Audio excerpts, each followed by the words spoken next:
right, Dos, we're on the sunny Gold Coast again, and we're with a jack of all trades. We've got so many topics to cover, and I can't wait. Lee Carseldine, welcome to the dos&d show. It's a pleasure to be here, boys. I must say, I was saying to D on the way up, I've been seeing your face all over Facebook at the moment. I apologise for that. Droneit group. It's everywhere. It's everywhere.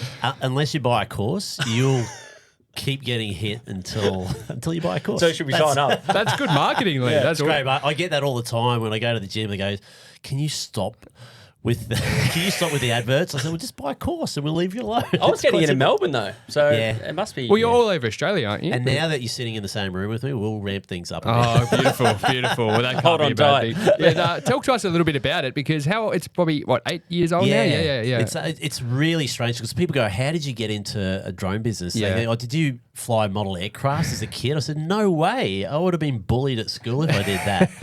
So it came out of actually unemployment. I retired from cricket, and I was sort of, typical sort of ex-athlete trying to find their way, manage their way through, what they wanted to do in the next chapter of their life. And I had this really cool breakfast radio gig. I thought, this is it. I'm set, up the Sunshine Coast, where I'm from, family's up there. And then 3 months later, we got fired. We all got fired. Oh, really? Yeah. So that was like, and I went, okay, what do I do now with my life? And then I always loved creating a bit of content, whether it be photography or videos or anything like that. And I saw this guy flying a drone around. Oh, that's pretty cool. So I thought, well, I've got a bit of time on my hands. Let's go out and buy one. And back in the day, the drones were like half build your own, so I had to attach a GoPro on and sort of figure out how to do it. Yeah, right. Started flying and started doing some cool videos, just mainly for people surfing and stuff. There's a lot of coastal stuff. Yep. And then started getting some jobs. So it's just services-based jobs. And I was probably, I think, the 24th person in Australia to actually have a license. Wow. So then for the next 2 or 3 years, I was just flying around doing all these cool jobs. And I was like, this is nice. And then obviously everyone else caught on to the fact this is a pretty cool thing to do. And the regulations changed a bit. And then we about 4 years ago, we decided to go down the path of being a training school. So we're a CASA accredited training school now. So we license people up as well. So that's our main focus. I still do the odd job from time to time when I make calls up and says, hey, can you do this? And because I work in media, I do a bit of, sometimes when I'm actually presenting for Weekend or a Creek to Coast, which is a couple of shows I do up here, I have to get on the sticks because the cameraman's too busy doing something else. Isn't it, Dunny? I'll do it, yeah. So it makes me more employable. Oh, absolutely. So yeah, it's going really well. What are the regulations? Because that was one thing I wanted to ask you today, because you've flown. I know a few people that have drones, one in particular, another, say, content creator or video marketing agency person, and I see some of the footage, I go, are you allowed to do that? Probably not then. I did. Like Skyline in the city stuff in Melbourne, and I was like, I don't think that's allowed. Yeah, there's a basic rule. You don't have to fly with a license, but then if you're a videographer or a surveyor or police or defence or anything like that, a lot of the times you need licenses to give you more exemptions, more things to fly, like flying at night, flying around people in controlled airspace. There's a whole nother podcast about that. But essentially you can fly without a license, but then you can't get insurance as well. So if you're a small operator, something goes wrong, CASA will be all over you, insurance company, so you make yourself liable. So, but a lot of times you do see footage, and these FPV pilots out there who are really skillful, amazing. These are the guys who used to be nerds 3 years ago, and then all of a sudden someone said, I'm going to put a GoPro on this and then fly through chimneys, in and out of houses, you name it, and they're all of a sudden they're the cool kids on the block. Yeah, they're getting paid thousands of dollars just to do drone shoots, daily drone shoots and stuff like that. So it's a fascinating space, but we stick to the licensing side of things because that's where the opportunities, that's where the money is. Because everyone's fighting, scraping the bottom of the barrel to be the cheapest to do real estate and things like that, and we just didn't want to go down that path. So yeah, it's busy, and we're all over Australia as well. So which is awesome. City. Spent a fair bit of time in Melbourne this year, but Melbourne's our biggest struggling state to get on. We have to keep delaying because of the weather. I go fly down there. You guys down there, I don't know. So, mate, we got a backlog of about 3 months because we just going, have we got a window here of of I weather. must say, we've only been here 2 nights, and I swear it's been Having said that, 40 degrees. And then last night I was, We were sulking. hiding under the bed because of thunderstorms. It was ridiculous. Yeah, we had to train 8 students yesterday in 35-degree heat, and they were hurting. Yeah. They would I was have been. hurting as well. But I was in the shade, just telling you what to do. So. Well, exactly. You've worked that one out. Well, we're going to kind of cover a lot of areas, and one I'm really interested to talk about is cricket. But just with the drones, is there any contras with the BBL or the Brisbane Heat? Is there any action kind of going there? No, one thing I do kick myself over is every shot now in every sporting event, whether it be AFL, rugby league, cricket, you'll have this establishing drone shot. Yes. And it happens all over the world. And I went, why don't I sort of corner that market and sort of just absolutely dominate the market and have an operator in each capital city? But that's the only thing that we have done a bit of content for them in the past, because I've got my own media sort of production company as well. So we do a little bit of work there, and obviously the drones are pretty easy to do. But nothing with drones. I really would love. We had Rocket Man come in at the start of the season. That was a guy on a jetpack flying around the Gabba, which was pretty cool. I'd love to do. Thought you about Elton John for a minute. Not me. I actually John's would love to coming. go. But a drone show inside the those 1,000 lights sort of things. Yeah. I'd love to do that at an event somewhere. But there's a lot of regulations. You'd have to probably take you 2 years to plan that one out. But we nearly got our heads taken off we went to the Australian Open a couple of nights ago in Melbourne, and the drones flying around just outdoors, just around the precinct to get all those shots. Over people as well. So just totally, all the rules and regulations get thrown out the window with that, because they just want to get the shot. Because there's a fine balance between sticking to the rules and regs and then obviously breaking them to get the shot as well. Sure. Yeah. So, you got a production company, you got the drone company, you obviously got the gym now as well. Yeah, just down the road. So So we're in Burleigh. So in Burleigh? Yeah, Burleigh just opened in December as well. So there's about 6 or 7 of them. There's one in Melbourne and Cremorne, and it's going well. Opened in December time. I've been using this sort of type gym, functional fitness. Think of CrossFit, but without with the shirts on and no WODs or work out of the day and no heavy lifting, like in terms of Olympic lifting. It's all sort of hybrid type workouts, and it's sort of highly functional as well in terms of high performance. So it's worked for me for the last sort of 2 years and haven't broken down too many times. And the owner of the business said, do you want to go into Burleigh? And I had a look at the location, and the location's spot on. And it's, as you went for a run the other day, or talking, and you've noticed how health orientated the Gold Coast is. Absolutely, as well. Everyone. Yeah, it's and again, I mean, another feather to his cap, and I know we're rolling through his credentials, but let's get all this stuff. For the people that will go and, of course, stalk Lee straight after this podcast, or maybe as we're talking now, it doesn't. You don't have to go far on his Instagram page to find the cover of Men's Health. In fact, it's pinned to the top of the page. Right to the top. Till the day I die, that'll be to the top. And that came about. That's weird how that came about. I finished with Survivor. I was lucky enough to be part of the original show, the very first, and obviously, like anything, the first Australian Idol, the first The Voice, people you tend to be recognised for a little bit longer. Sure, it sticks. Like Shannon Knowlesy and you sort of Guy Sebastian and people like that. And then straight after that, and it was probably a really bad time to get asked. I had a mate who was on it, and he goes, "I'll just throw it out there and see if see if he wants you on it." And I got the call back straight away. Yep, we want you for January, I think it is, which is their biggest seller. And you've got a week. And I've just come off Survivor. So, of course, if you come off Survivor for 55 days and you've lost 17 kilos, what are you going to be doing? You're going to be eating a lot. So I wasn't in the best of nicks. And then I get the call up, and all of a sudden that week was just next level. I was calling anyone and everyone who'd done bodybuilding and body sculpting going, okay, I've got a week. Help me out here. I'm going to be on the front cover of Men's Health. Okay, I need to look half decent. So, but you would have been. You would have been pretty cut though. Well, I was cut, but then I had about a month off, and so that month was just all eating. Yeah, of course. Yeah, so I put that 17 kilograms back on. What's the first meal when you get out of Survivor? My first meal was actually straight after Tribal Council, the very last episode. I got put into a van. and got sent to a nice villa where I found out where Jonathan LaPaglia stays, which is like a 5-star villa. So that's where he's there for the whole. staying. Wow. Yeah. And so in this little budget van where they moved all the players around and stuff like that, I saw this polystyrene sort of container, and like your thought process on food is very, very different. And I looked down and you look at food very aggressively, and I looked at it down and I went, there's something in that. And I opened it up, and it was a half-eaten chicken burger. I went, I'm eating that. And it tasted so good. It's probably there for 2 or 3 days by some film crew, some sort of production sort of producer or anything like that. And I just smashed it. And you know what? And my guts was, obviously my immune system was pretty high, so I could have eaten anything. I wouldn't have got sick. So that was my first meal. Everyone seems to think, did you go out and get a steak and fries? I went, nah, it was a half-eaten chicken burger. There's probably been sitting there for about 3 or 4 days. We not a few months ago, we actually had a guy on the show not talking about Survivor. We actually, unbeknownst to us, he'd already gone and recorded Survivor, and then off air he talked to us a little bit about it, and he said the boredom was the hardest part for him because without a phone, without anything to do, and he said, I just went and laid on the beach for hours and hours and hours just waiting to be called up to do something. How did you find that experience?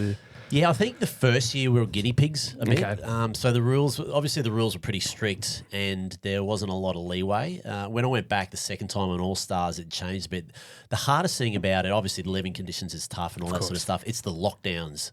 So when you're moving players from your tribe to the challenge area to tribal council, they've got to move all the film crew. Oh, okay. And so when they move the film crew, you've got to sit there, but you've got to sit there in silence. And that's the worst thing, because if the cameras aren't on you, you're not allowed to talk, because I could have a chat to you and we could, vote off someone else. And so the cameras need to be on. If the cameras aren't there, you can't talk. So it was a lockdown. So it's probably about 4 hours a day where you're sitting down, literally like us three sitting facing each other, not being able to talk. It's crazy. So they changed the rules a little bit, and they could have a soft lockdown, which meant that you can talk about life, what's happening back home, but you can't talk about the game, which made it a bit easier for this second time around in All Stars. But the first one was like, shut up, Lee. So No people eye are listening. contact. Yeah, because the producers are there waiting for you to. You can't talk about the game. Shut up. And some producers are nice, but some producers like go sit over there. Just staring. It's like being in preschool. It is. Yeah. So it was pretty hectic. And again, with each year, they sort of fine tune the rules and stuff like that. But that's the hardest thing, because you've got 2 days, so 48 hours to cut into one episode. Yeah. Which is about an hour of content. And then they're rolling cameras too for 48 hours on 2 tribes. So there's a lot of downtime. But yeah, it's the worst thing is the days off. Because every single day you're either got a challenge for food or a challenge for, obviously to vote a player off or whatever. But then when you have a day off, that's the worst, because you've got no energy, and they go out and go fishing and go swimming. He's like, no, I've got no energy. Yeah. I've got nothing to give you. Yeah. And then we come back and we find out that the film crew, and on their days off, they're at villas and they're going jet skiing and everything like that. So that's the days off are long. Yeah. This episode of the dos&d show is brought to you by Fleet Plan Hire Solutions. Look, if you've got an earth-moving project coming up, don't look past Fleet Plan Hire Solutions. They are the best in the business. In fact, I would say it would be dumb to look elsewhere. Absolutely. I mean, we're here on the Gold Coast. It's roasting hot. Every second property has a swimming pool, which makes me kind of want that swimming pool. But if I need to get it done, I'm going to Fleet Plan Hire Solutions, because they have all the equipment to make it happen. All the toys and whistles, whether it's excavators, truck hire, plan hire, just everything you can imagine, they've got it. And with their amazing team, the customer service is 5-star, top notch. Absolutely. Big or small, it doesn't matter. They will get the job done. So fbh.com.au, head over there now and get it done. Back to the episode with Lee. I don't watch Survivor a lot. Like, I'm not one that goes, there's a new season, I'm on it. I remember I watched 1 or 2 seasons because it was, when you had to have a show with your mum or your dad that you watched together. So when I was back home living for a while, we watched Survivor. And some of the challenges I remember watching, they were just crazy. What was the craziest challenge, do you think, physically or even mentally, that tested you the most? Yeah, the most physical challenge I did, I think we had to wrestle. So early in the piece, they have a lot of physicality because people are jacked up. They've gone to the gym. They're keen to go. There's a lot of energy. People want to sort of mark their territory.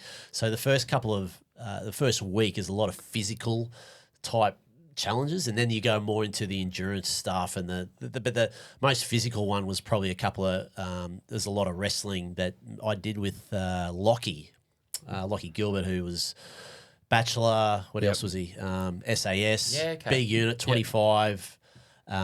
Half my age and built. So Lee, you take on Lockie, really? And I did my shoulder, had to have a recon. I stayed on the show, but yeah, it's pretty brutal. And you get a lot of injuries, big injuries that people either carry throughout the show or then have operations straight off.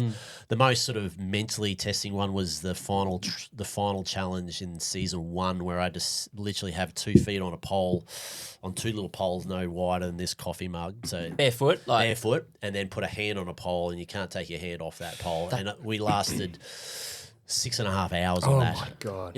Yeah. That's what I'm thinking. When I asked that question, I was thinking, I wonder if it was something like that. Because I Yeah. remember watching some of those, and it brutal. looks absolutely torturous. And then we were on a side of a cliff, and we had these waves crashing over us as well, which sounds like fun, but 6 hours. it's not. After an hour, you're sort of over it. But that was a big challenge. That was the last challenge. That was to make the final 2 and things like that. So that was the last challenge we knew that we had to do. So you just take everything, and it's amazing what you can do though with your body when you think you're spent, and you just keep going. So yeah. Which island were you on for this one? Samoa was the first one, okay. and then the second one was Fiji. Fiji was a holiday. Samoa was horrific. We got evacuated because of it was an earthquake. In Samoa, the weather was just terrible. It's all open to the elements. Yeah, so of course. it just depends what sort of weather you have. And I look at the conditions. We're at 25, and you've got 5 pieces of clothing that you can take on. The pieces of clothing that you're wearing, and then you've got 5 other items, right? So I'm 25, 20 at night, should be fine. Didn't take any jumper or anything. That was the worst decision ever. That's a boo-boo. Yeah, rookie error. The thing that I it's a hygiene. That's what creeps me out. I don't know. I bet that probably goes out the window very quickly and don't care anymore. But I just think, the hygiene. Brushing your teeth. Yeah, no toothbrush. The smelling. The smell, everyone smells the same, so you don't really know. But we asked the producers after, and you go, do we stink? And they go, when we get you guys in that little van and we got to take you half an hour to the next location, that is horrific. But we don't know because we all smell the same. Yeah. But the teeth thing sounds worse than what it is. Like, there's no toothbrush and no toothpaste, but you're eating clean food. It's rice and water. Yeah. So you don't have those furry barnacles that, when you go missing for a couple of days brushing your teeth and you go, oh, that's a bit furry, I should brush. You don't get any of that. And you got a bit of charcoal, and you find ways. Yeah. What's the situation like? You touched on it earlier where you finish your cricket career, you jump into breakfast radio, and then all of a sudden you get the sack. I'm keen to hear that transition and maybe the mental aspect of it, and obviously, you start choosing which direction you want to go in. Like, it must have been a funny time. It's a really challenging time for people, for players and athletes who have played one game or played 300 games for their respective fields. Like, for me, I was lucky that I retired twice. I first of all had a major back operation when I was 27. Holy shit, Lee, what do you do? I threw all my eggs in one basket, didn't have any balance in life, and came out and went, I'm in trouble here. What do I do? So then I went and studied and got some employment, and then made a comeback 2 years later. So the second time around was a little bit easier for me, but it was still tough because it's your identity. It's what you do for a living. It's what people know you for. Yeah. And then when you finish, you've got to sort of give yourself leeway of about 18 months to go, right, I'm going to try a few different things. A lot of people don't want to do that. A lot of people stay in the industry, whether they want to stay in coaching or admin or whatever. I was done with cricket. I said, I want to try something else. And what that means is, okay, you're going to have to stumble a few times. And I went into my first job was a great job. And I didn't know what I was doing, but it paid really well. It was like, okay, well, that's a start. It was in the oil and gas industry as a risk manager. Still to this day, I just still don't know what I was supposed to do. But I lasted, what it gave me is it gave me structure for about 12, 18 months. And then I still figured out, okay, what do I want to do? And I knew that I had to try a few things. I worked for the Australian Cricket Association as well. I was a past player manager. So for the players who were finishing up, I helped them, sort of point them in the right direction, whether it be a psychologist, whether it be some more coaching or whatever. Mm-hmm. If they needed access to the funding from ACA, I'd help them as well. So that helped me as well get through it. But it's always tricky. As I said, like, I wanted to do something outside of cricket to see, because I was just done with it. I wanted to see what our other opportunities were out there, and then I went straight into Brekkie Radio, and then drone business, and then Survivor happened because of that. The only reason why the drone business and Survivor happened was because of getting fired from Brekkie Radio. There you go. So it's just looking at those opportunities, but it's easier said than done because a lot of people are over 30. They've got they don't have the time to spend 2 or 3 years trying to find out what they want to do because they got mortgage, family, course, whatever. yeah. So you don't have that time like you do when you're in your 20s. So it's worked out well for me, and some people do okay. Some people, there's a lot of athletes that struggle as well when they finish up as well. Yeah, and I'm sure you would have probably been across that in the player management thing. How, like, I don't know how involved you are these days, and how it's changed over the last 10 or 15 years. But are they Cricket Australia putting a lot of emphasis on an exit strategy there's a lot of funding, probably the same with AFL, rugby league, the big sort of sports in Australia. There's obviously a lot more funding, so that goes towards the Players Association, so player welfare is a big thing. Back ACA just started when I was starting out, and then by the time I'd finished, there was a lot of funding, so you could go off and study. You could do things and paid for. It's still tough because your mindset is 100% focused on the sport. So you still get pushed by and spoken about by player welfare managers. Hey, you better do something. Why don't you try something? Do something a bit different. See what passion you've got outside of the game. But then when you're a 22-year-old, 23-year-old, and all you've wanted to do is play professional sport, and now you're there, this like, no, I've sacrificed things when I was 15 all the way through to 20 to just play cricket or just play AFL. I don't have to do that anymore. That's my reward, is I don't have to study, which is it's a lot of young people. I thought that a lot of young people think that's their reward, is like, I don't have to do that because that's what the other people do. But nowadays there's a lot more education, but still it's up to the individual to decide when they want to do that. And that light bulb might go off when they're 20, might go off when they've had their last contract, and it might be a bit too late. There's still a fair bit of support post when you retire. There's probably a good 12 to 18 months of support there as well. So yeah, it's a funny one because I think about, people say don't plan too much, but then people overplan. You get told stop planning too much, but then you're not doing enough. So it's like the chicken or the egg. It's like, do I plan my 5 years in advance as a 24-year-old cricketer, which, I mean, it might be different for a professional athlete, I'm sure, the money and things like that, the opportunity to invest in, and it's a wider scope than, an apprentice tradie. Or you sit on your ass and you do nothing. Like it's not sit on your ass and do nothing, but you can overcomplicate it. Yeah, you can focus, and I fight this battle a lot. Obviously, I'm spread a lot wider these days in terms of the things that I do, and I think the reason why I do that is because cricket was everything for me. Like, I threw everything into it, and I didn't have any balance. So it's one of these ones. Do you go all in and 100% on your job and try and be the best top 1-2%? Because there's a lot of theories out there is like, you can't have a plan B if you really want to make it to the top. Yeah. And I sort of looked at that theory and I went, no, you can have a plan B. Like, you can go out and study. It doesn't, and spend a couple of years studying and have it sit there, but there's still time in the day to do both. And it's also up to the individual. Like, someone like a Steve Smith or a Michael Hussey can think about the game 24/7, Marnus Labuschagne, yet someone like Andrew Simons can't. He has to get away from the game. He has to fish. He has to do something different. Someone like myself, I only found out this later in life in my career that I needed something else, whether it be a business or something outside of the game, to help my performance on the park as well. Yeah. Okay. So this whole plan, put all your chips on the table, or don't spread yourself too. Don't have a plan B or plan C. I challenge that theory because everyone's a bit different as well. I'm interested, and I was actually having a chat to my old man about this recently, about how much money is in domestic cricket now in 2024. So I'm not talking about players that go across the world and play 2020 tournaments or playing for Australia, but purely just domestic. Do you know roughly kind of what they're earning? It's some good money because if you think about it, if they're a good enough player to play both in the Big Bash and state cricket, there's 2 contracts up for grabs. Okay. So there's 2 pools of money income there. So you've got your 12-month contract. It might be, say, for example, Victoria Cricket, and then you might pick up a contract with the Renegades. Yeah.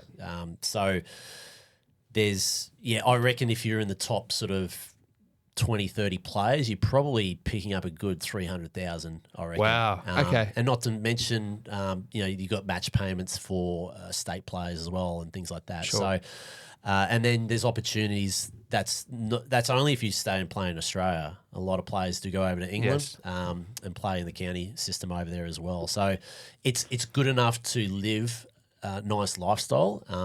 But again, if you're just a state player, and if you're good with your money, you can set yourself up. But it's not one of those ones where you're going to be set for life. Yeah, so there's some really good opportunities there, good money to be made. I know you touched on the back injury, but do you feel like you were in the headspace where you were kind of setting yourself up and thinking for the future when you were playing, like financially? Financially, I was pretty good, but in terms of because you went overseas, obviously. I went overseas a few times and played over there. And before I had a contract, and I think my first ever contract for Queensland was like $7,000. I was like, yes, I've made it. Of course, I am set for life. Yeah.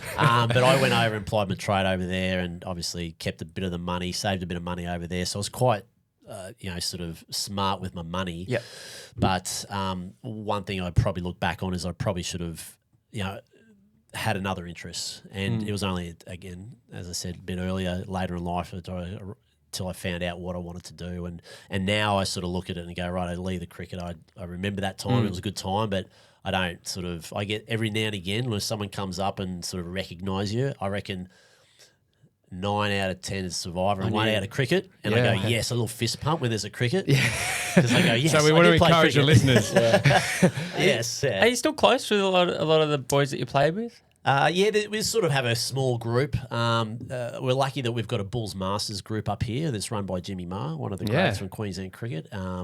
Casper, Bick, all the greats back in the sort of the 90s, early Queensland 2000s. was stacked. They were stacked. Like if you got a game for Queensland, that was a big thing. And I was lucky because I had opportunities to go, to Adelaide or to Hobart and play for those states down there. But I just wanted to stay around because I knew we were in an era of dominance, and if it meant that I played half the games, but I won as more flags, then I was happy to stay as well. And it's a bit different these days. Like a lot of players can go and pick up and go for 2 months and play in the BBL and then come back home. Whereas if you picked up back in the day, you're there for a while. So yeah. Well, I've still got a lot more burning cricket questions, and we've got a few up our sleeve that I'm really looking forward to, including some of your best teammates and best opponents. But we'll come back to that later. Now, we're about to debut a brand new segment for our brand new sponsor, the Virtual Expo. Now, we're not sure how this is going to go, but we're going to have a crack at The Price is Right, Lee. So I remember that show. Now, what was his name? Larry Ebner. He's still around, isn't he? He does the morning show, Channel 7. He looks great, doesn't he? Does look. I think he's vegan. I think that's seriously. Well, I'll just quickly do a little intro, and then we'll get stuck in. So you're going to go one-on-one with us today, and we'll see. Closest to the value. People. We'll explain the rules in a second. But The Price is Right is brought to you by our good friends at the Virtual Expo. If you want eyes on your business, this is a place to be, and all you need is an internet connection. Visit www.theexpo.com.au and get involved today. Now, Lee. Yes. We have got 3 products that we have found on the internet. I don't know. Yeah. Sorry. Yeah, I should say that. In what industry are these products? They range. Adult? Because I don't know too much about that. Anyway. We hear that all the time. So I'm gonna basically describe a product and show you, and then I want you guys nearest to pin have a guess, and then we'll see who gets closest. So the first one is now, Lee. I'm sure back in the day when you were travelling in the cricket world, you'd look at your whites and you may need to iron them, but at the same time you're a good-looking man with a great rig and you want to look in the mirror at the same time. Now this is a 2-in-1 iron board. So it's got a mirror on one side and an iron board on the other. So you push the button, and the iron board flops out. Yep. Like that. So it just looks like so that's a mirror there. Yeah, it's just a mirror on the bottom of it. Gotcha. Okay. Yeah. So it actually doubles as a mirror and an iron board. That's right. Now, what do you reckon the regular retail price for this one is? Are we talking Amazon or? Well, I won't say now. Lee, do you want to have to go first? Because I'll go first. Josh, give us I'm going to go. I reckon it looks cheap and nasty, to be honest. I reckon $49.99. $49.99, Lee. Does it come with the iron? Does it come with the iron? Does it come with the iron? Important. I reckon the iron's the most expensive. Yeah, it is. Well, mirrors aren't really cheap. It's got to be, I reckon, $79.95. Okay. Lee has the lead. This actually retails at $195. What? Yeah, well, $194.99. So I reckon there's scope for us to make a product. Boys. Absolutely. Now, my map's not... dos&d iron/mirror. Do you want to invest? Another business to add to the boat. Investors, possibly. This is a problem without having the producer here to do the maths. So I'm just going to say it's 1-0 at the moment. Okay. To Lee. Now, the next one, you spent some time... Well, you spent a season in the IPL. Yep. You obviously probably got a nice taste of the local cuisine. Yes. Now, ramen. Were you ever a fan of ramen? ramen? I have tried this because it's a good ramen place here in Burleigh, actually. Well, I've got the product for you, Oh, Lee. very Larry. You're really taking this role very seriously. So this is a all-in-one ramen kit. You can take this anywhere. It's actually a microwave in itself, ran on battery operated, and it even comes with chopsticks. And so you can go into into Samoa, and all you need is this kit. You might have to produce your own rice and so forth. That's kind of what we're looking at. It's actually a microwave. Microwavable, all right. It's microwavable. Goes up. Produce your own rice. I like to produce your own rice. Goes up. Very easy to do. Done in 5 Go minutes. to the grain fields, lads. And I'm reliably told this goes up to 200 degrees on just like a regular Can I have a look? microwave. Can I- Yeah, sorry. Can I have a look? Whoop. There you go. So Okay. It almost seems like a slow cooker kind of. Yeah. for ramen. What do you think? I'm gonna go $99. $99, Lee. Yeah, I'm going to go lower than 9. I'm going to go around $49.95. It retails at $24.70. You're kidding me? That's a bargain. That is an absolute bargain. So That is. Lee's going home with a ramen cooker today. Yes. No, he's joking. We don't have one. Now, final. Lee can't lose from here. It's 2-0 up, but we'll play the clean sweep. We'll play this next one. Now, this is a DJI Mini 2 SE drone. Available. Oh, see? This is what it looks like. Yeah. Now- Give us a little. Yeah. Now, I don't believe it's the latest of the tech. What number? Mini 2. Mini 2 SE. Jeez, if I can, I should know this. if I can get you here. People ask me this all the time. Oh, what does this drone cost? I Sure they believe- ask for I believe discounts. I have the no site idea that I they looked- do. I Yeah. believe the site I looked at this morning was might- reduced Okay. on JB We're not Hi-Fi. going reduced price, are we? Or- Well, this is the price I found. Yeah. So, You want to go? I'll go first. all right, come on, Dos. I'm not. Hit the nail on the head. I'm gonna go. Don't a clue. Don't No, get no, price range, no? No, I'm gonna go. Yeah, I'm gonna go 2500. 2500. Too low. $799. So close. $599. What? And a little wig. So we have the price is right. Do I get a drone? No, but you do get what you do get is our good friends at the Virtual Expo are supplying you with your very own virtual booth. So at the upcoming Virtual Expo, which is a worldwide event, this is a $500 thing that's been donated to you. So Nice. you can 16 touch points. You can basically promote your product to the world. So you can put the drone in, or you can put the gym, or whatever you like. I would probably Or the men's health. Yeah. Just picture Men's there.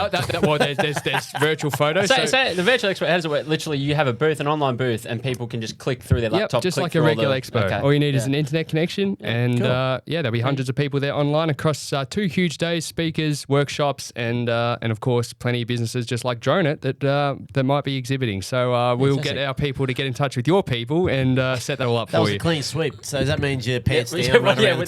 we didn't come up with that actually. We didn't go with the loser. But we'll circle back to cricket for a little bit because I do want to ask. So you obviously played in a stacked team. I want you to give us, Lee, your top 3 teammates you played with in terms of ability, not as good blokes or friends, but ability. I think if I look at from a Queensland point of view, and we did have a stacked team, the players that I love playing the most with is a guy by the name of Clinton Perrin who played 100 games for Queensland. And you need one of these players in every team, just total team player, funny as F, and just you want that, especially in a game of cricket, which is 4 days. There's a lot of time to kill. So I'd pick him. He was best man at my wedding as well, so I'm a bit biased. Yeah. You can't go past Andrew Simons, Roy. God bless his soul. Like, such a great player. And some of the Royisms he had in his time were, that's a whole new podcast. But do you have a favourite off the top of your head? Question without notice. There's one that I think there was a meat tray that was going on. I think we're in Scarborough or something like that in Perth, and they were coming through and trying to sell meat raffles, meat tickets, whatever, raffle tickets. And Roy said to the guy, "Oh, when is this drawn?" He goes, "Oh, it's drawn on the 31st of March." He goes, "All right. Well, I guess I'll see you on the 32nd to pick up my prize." That's off the top of my head. That's a good there's one. a thousand I like that of one. there. There's a thousand. That's a there. ripping dad joke. Yeah. I don't know if it was a joke. It was dead serious too. And we're all looking around going, "Roy, is this?" And then you could see the blank look on his face. And that happened a lot with him. But yeah, great teammate. And probably one I love playing with Bick. Yeah. Andrew Bickle, just ultimate team man. Just, effort, and just a great guy as well. Him and Casper, great guys. Like, would give you the time of the day. So yeah. What was it like That's playing full, over? though. What was it like playing over in the IPL? Yeah, it was interesting because we played in South Africa that year because there was security concerns or something. So they literally picked up a whole IPL tournament and within a month. Is this Took 09? Took it to South Africa. Yeah, so I hadn't been to South Africa. Wow. So, and I was lucky. I played with the king, the great Shane Warne, and we had a lot of Victorians, obviously with Warney being coach and captain, and Chuck Berry being the coach. There was a lot of Victorians in that side. So they never get picked anywhere else in cricket. That's true. so that was a great experience, and then to bring in sort of all the Indian players, and then South Africans, and it happens obviously. It was pretty new back then. Because that was a brand new team, wasn't it? Or was it? Yeah, second year? Second or third season as well. So it was one of those ones where players didn't, if they played against each other, they knew each other, but they didn't hang out a lot. And all of a sudden there was this cross-pollination of players in the one team. And now it happens everywhere. Obviously every single team has got, maybe 4 or 5 different, sort of players from different nationalities and things like that. So there's a lot more friendships that would happen. It was rare to have a friend in another team, another country, but now it's like everyone knows everybody. You go into these BBL games and everyone's sort of high-fiving each other and giving each other handshakes and hugging each other because they played against each other in the Sri Lankan Premier League or the Bangladesh Premier League or something like that. So, yeah. Oh, well, I do want to ask about the current landscape of cricket too, but before I do, I the flip side, when you're batting, who are the 3 bowlers to face that Hated? That left you up at night? Or the cricket nuffies coming out of you. Mitch Johnson was a nightmare. Nightmare. Being a lefty, if he didn't get his outswinger going, the ball would just follow you, like come in at you and just hit you in the inner thigh or something like that.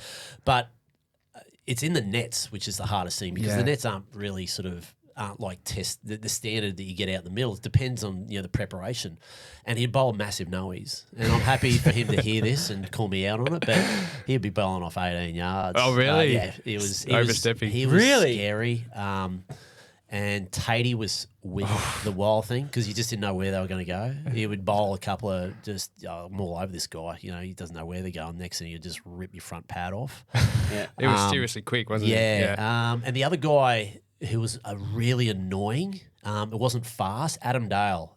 Okay. Victorian, come up to Queensland, probably 400 first-class wickets, and would bowl stump to stump at about 125 kilometres an hour. So it wouldn't scare you, but you just couldn't hit him. And up at the Gabba, the ball swinging around corners, green wicket, he just dominated. And he was a nightmare to face as well. So a mix of pace, but also a little bit of guile as well. Yeah, okay. I like it. You mentioned the king. Was that a bit of fun playing over there with great, him? Yeah. Such a good experience. Yeah, he's everything that you want in a captain and coach and stuff like that. So, and then some of his stories as well. Yeah, you just have sitting there at the breakfast table going, how good are these stories?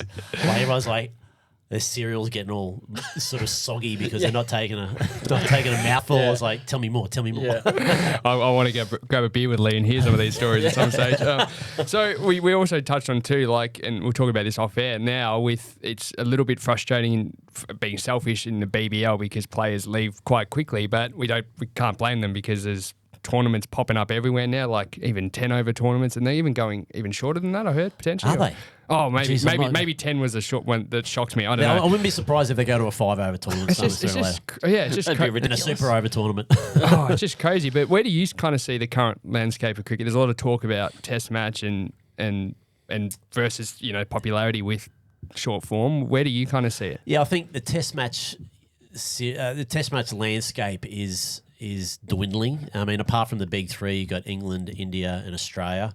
Apart from that, you just don't pull any crowds. Sri Lanka, West Indies are out at the moment. I didn't even know. It's probably over now. It's probably over. Yeah. If you bought a day 3 ticket, good luck. Yeah, all the best. I hope you bought insurance. But I think Test cricket needs to thrive because that produces your test greats. Yeah. You know, yes, you've got your BBL players or your T20 players, but the test greats are the ones that are going to be remembered because it's such a hard sport to play. I think one day cricket will probably fall away by the wayside, and these T20 competitions are here to stay because they're funded. There's a lot of money involved in it, and it's probably the ICC. It's up to the ICC to find windows where each tournament can thrive and have the best players. So I know that India, the IPL, is the reason why it's the best competition in the world is because all the Indians players. Now we get maybe 1 week out of the whole tournament in the BBL where the Australian players play, and that's only the batters. It's resting all the Mitch Starks and the Cummins and all that sort of stuff. So we need to find that balance where can we get more Australian players, and you saw in the Sydney Smash, you know, Warner and Smith out. Full house. Yeah, it was nuts. The BBL is getting better because it's shortened tournaments now from 14 games to 10 games, and the crowds are getting a lot better, a lot higher this year as well. And the overseas players are staying longer as well. So instead of a 14 game, which might blow out to about 10 weeks, they're probably here for about maybe 7 weeks, which allows the players to come out here and they don't have to cut. It's nothing worse than finding out you've got a overseas player and then 2 games later you got another one and another one. And the reason why the Brisbane Heat been so successful this year is they've got their players and they played all the way through, and now they're in the finals. They've lost their players, so now it creates another issue as well. So they're on the right path, I think. It's just trying to hold those players for as long as they possibly can throughout the tournament. Well, even we had Sammy Harper on last year. He was at the Stars at the time. Now he's at the Renegades. Other way around. Sorry. Yep. And he was basically saying, I can't remember which player it was, but they were on the rooftop, and they knew it was an international player, but he didn't know everyone's name because he was just there. He was there and gone. Yeah. Like it was so quick and instantly. I want to. Is it Creek to Creek? Is that the show? Creek to Coast. Creek to Coast. I want to hear about. I want to hear Weekender as well. So tell us about those. So Creek to Coast. Are you a camper yourself? Do you enjoy getting out having a fish? Predominantly, I'm a weekender. So the Weekender show, I'm probably 80% on that show, and then probably the other 20%. So it's the same producers, same production company. Yep. One's more boating, camping, fishing. Yep. That sounded like an ad. That didn't it? And BC Epic Fun, all right. Please sponsor the show. Yeah, thanks, Lee. Appreciate it. And the other one's a weekender, so your weekend getaways. Yep. And so I'm sort of more that adventure guy. We'll go skydiving, snorkeling, scuba diving, things like that. So great shows. I was lucky enough and how this came about was I was doing drone work for them way back in the day, and we went to do Kokoda as well. We won a couple of awards and stuff like that. And then Survivor happened, and obviously my profile sort of went through the roof, and then they said, hey, Lee, do you want to get in front of the camera? So I went from being the drone operator for those shows to being in front of the camera, and I said, I'll give it a go, and I thought this will probably last about 6 months before they just moved me on, and 7 years later I'm still there. So did you film like a short film or something at Kokoda? Yeah, we did it. We did a doco with Channel 7, and I think it was the 75th anniversary, and we took a whole crew over. We won a couple of awards for it as well. Wow. It was really good, and I was the drone operator for that. We had the film crew. They put me in front of the camera a little bit because I played cricket as well, and cricket's actually a pretty big sport over in Papua New Guinea. And from that's how Droneit got a name for itself, because I was the first drone operator to technically go from start to finish, to take a drone through Kokoda, whereas in the past, drones would just be at the start, be at the finish. And back then it wasn't as easy as a little port, like a little handbag, like the DJI Mini that I just won just earlier. These things were like you're taking big pelly cases, and the porters would have to carry them. It was real tough but once we got that footage, it was amazing. So that kickstarted that, and then Survivor happened. Got a bit of a profile. They took a bit of a punt on me to be in front of the camera, and it was still going to this day. So it's a good show. It's a great show. It's been going. Actually, last year it just celebrated its 20 years. The Weekender did. Creek to Coast has been going nearly just as long. Scotty Hillier, who's the sort of face of Creek to Coast, he does everything. And every now and again, I'll pop in for a bit of camping or something like that, or you invite me for a bit of extra work. Bit of extra work. So it's great fun. It's not a full-time gig. There's about 7 or 8 of us presenters, and then we just share the load around because everyone's got their own jobs.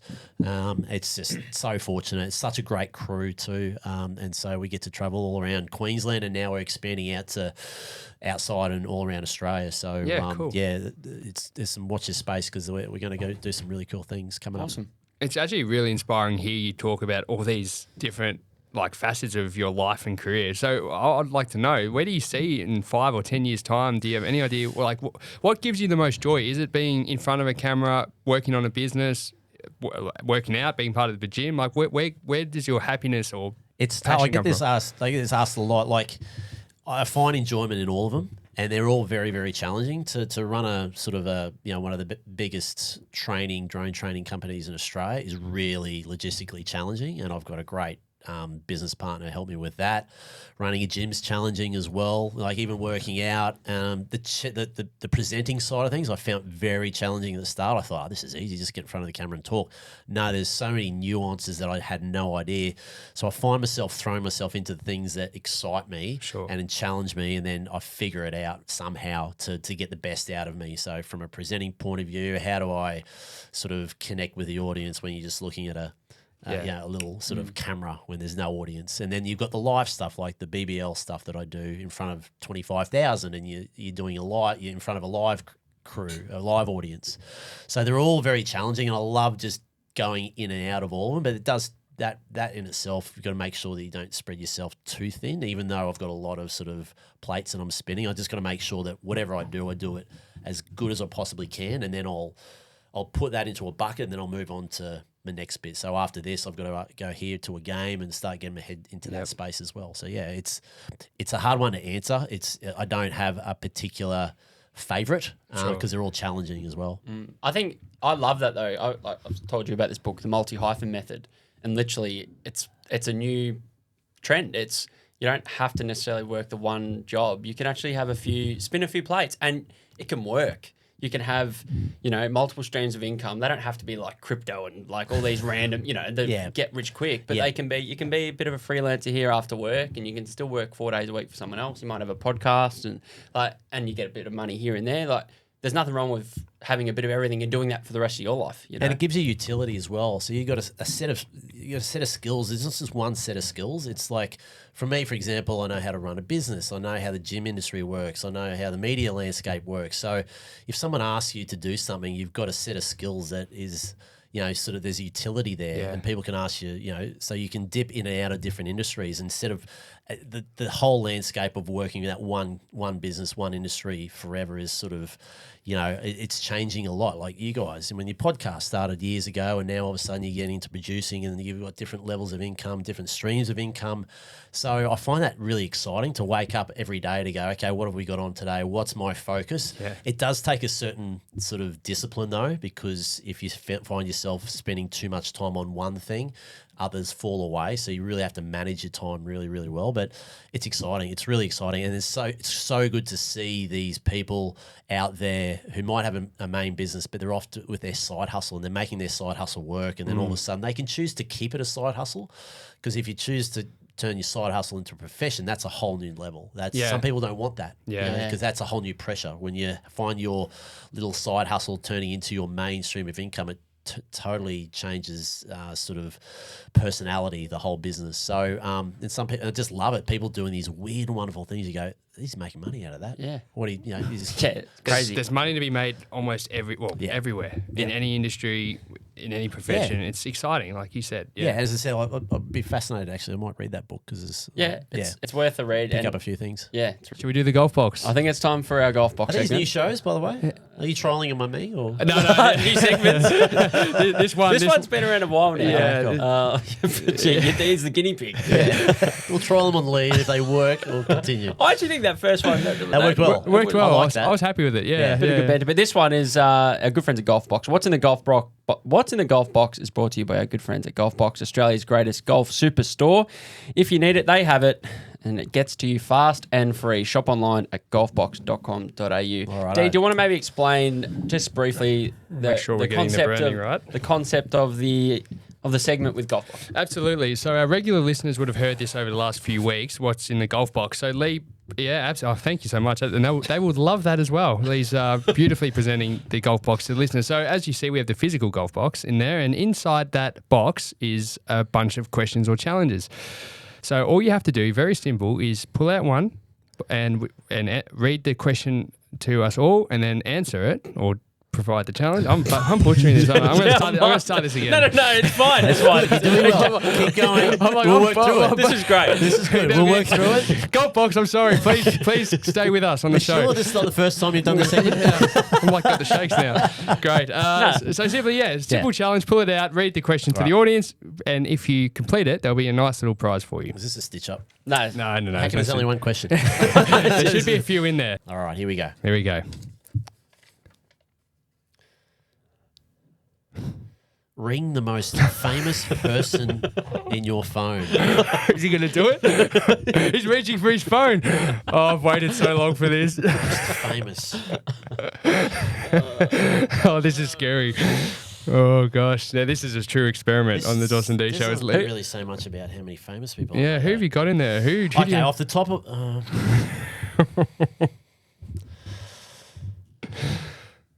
oh, dear. What about... There'd be a few. I want to say no, most famous, but one's just because... Oh, what about AFL? Yeah. I've got Alistair Lynch. Yeah, Give Lynch a go. yeah. We'll take that. Like, he's no sort of rock star. We'll take it. Oh, Now, do I call it? Yeah, if you want. Oh, no.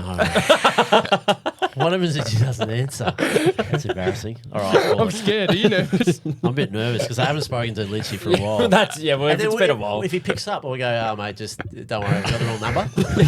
Bum dial. We're happy with that. Bum dial. Sorry, mate. Didn't mean, I thought you might just have to put it into the mic. Yeah, okay. Yeah, you get bum dial and we'll shut up. What happens if he gets 2 rings in and it just hangs up? That means he's hung up on you. All right. So Lynchy, it's only because there's a few more in there. Look, but because it's a... No, we take Alistair Lynch. That's a big he's one. an AFL. You guys are AFL dominant. All right, let's go. All right. Speakerphone. Good FaceTime. All right, mobile. Let's go. There you go. Geez, a good sport, Lee. Yeah. Hi, the person there you go. is not available. Please leave a short 10 Bugger. second Well, gave it a go. He gave it a go, and that's all that matters. Yeah. And maybe he's giving you a burner number. Good feeling. When did he give you? Well, that wasn't at the Gabba one day, was it? Yeah. let's Here take it is. Alistair I'll just Lynch. write that number down. The old one-digit change. Yeah, it's not the first time I've been given a dodgy number. Oh, thanks. Well, thank you for playing along. That had me in sweats because I didn't know how that would go. So, but we really appreciate that. But of course, Do you want a prize? that even effort, though I didn't answer. Absolutely. Yeah, That okay. effort deserves this. This is a $250 gift voucher to our good friends at Golf Box Australia. I need some balls too. Yeah. Yeah. Well. Show that to the camera, mate. Yeah, there we go. Show that. Love so that. thank you to Golf Box. $250, and you can get clubs, balls, apparel, Everything. It says anything you like. Even if you're not hitting the golf course regularly, you might get yourself a nice polo. That's a good idea. Something like that. Fast and free too. Shipping. Absolutely. Free That's shipping. the best part. Yeah, Free. best part. I need a putter. I'm a lefty. And, Oh, okay. yeah. You're a lefty, aren't you? Yeah. Yeah. I was playing him last night in mini golf, but I had to play golf at night. well, we're staying in a nice. No, we got connections. That's what I'm saying. And I had to play right-handed. Yeah, how'd you go? Well, who won? There you go. But anyway, that's a Thanks, gold guys. box. But Lee, Very honestly, handy. we just want to say too, thank you so much for joining us today. I know you're clearly a very busy man. We really appreciate you making some time for us. I've had an absolute ball. Me too. It's been awesome to connect. Thank you so much. Thanks, guys. It's been a pleasure, and well done on your podcast as well. Thank you. Maybe when we're up in another few months, we come and do an ice bath. Yeah. Oh, yeah. Come into the gym. Let's A get you nice bath sorted. challenge. Before we let you go, how do we find you on social media? And of course, Droneit. Lee Carseldine. It's very, very simple. You'll see the men's health pop up. It'll be pinned worry. right to the top. Our female listeners will love that. Yeah. And then Droneit, drone.com.au. Yeah, Love you it. can find anything there. So, yeah, it's all good. Beautiful. Thanks, Lee. Thanks, guys. Thanks.